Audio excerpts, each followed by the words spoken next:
नाशिकमधल्या TCS प्रकरणातील आरोपी दानिश शेखच्या मोबाईल तपासात मोठी प्रगती आली आहे। मोबाईलमधील प्रत्येक फाईल आणि ॲपसाठी त्यानं वेगवेगळे पासवर्ड्स आणि फेस आयडी ठेवले होते। तांत्रिक विश्लेषण करताना अनेक अडथळे आले। न्यायालयाची परवानगी घेऊन आरोपीला प्रयोगशाळेत नेलं गेलं। फेस आयडीच्या सहाय्यानं मोबाईल अनलॉक करण्यात यश आलंय। मोबाईलमध्ये डेटा तपासाची पुढची प्रक्रिया आता सुरू झाली आहे।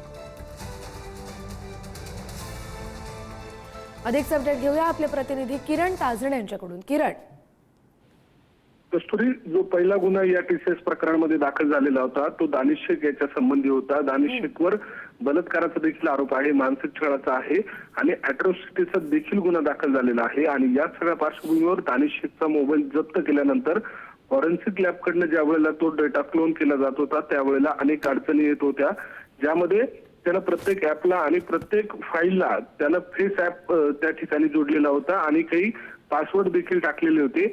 आणि त्यासाठी दानिश शेख न्यायालयाच्या परवानगीने त्याला फॉरेन्सिक लॅबमध्ये नेण्यात आलेलं होतं। त्या ठिकाणी त्याच्या मदतीनं हे संपूर्ण जे लॉक आहे ते उघडण्यात आले आणि आता डेटा क्लोनिंगचं काम देखील केलं जातंय।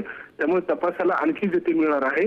दानिश शेखच्या मोबाईलमधून आणखी काही महत्त्वाचे पुरावे यासाठीच्या हाती लागण्याची शक्यता आहे। नक्कीच किरण, आता फोन अनलॉक झालाय त्यामुळे त्याच्या फोनमध्ये नेमकं काय काय दडलंय हेच पाहणं महत्त्वाचं असेल। धन्यवाद, त्याचंही अपडेट तुमच्याकडून घेऊ।